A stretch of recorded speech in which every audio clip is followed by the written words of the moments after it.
Deputy CM హోదాలో మొట్టమొదటిసారిగా పిఠాపురంలో పవన్ కళ్యాణ్ గారు పర్యటన. పిఠాపురంలో పండగ వాతావరణం.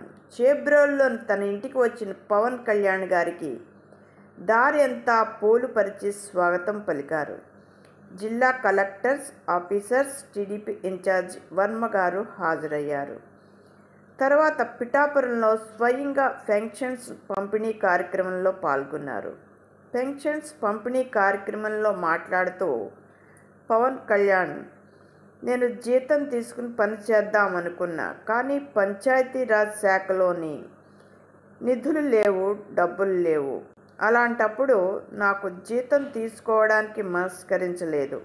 నాకు జీతం వద్దు, నాకు కావలసిన అవసరమైన ఫర్నిచర్ కూడా నేనే తెచ్చుకుంటాను అని చెప్పారు.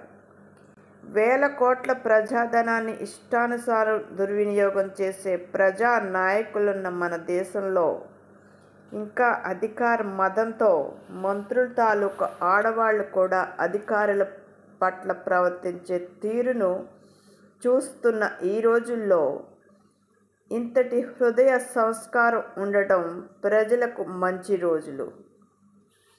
ప్రజానీకం, అధికారులు అందరూ పవన్ కళ్యాణ్ గారి ఆలోచనలకు, ఆశయాలకు సహకరించి ముందుకు నడిపించాలి.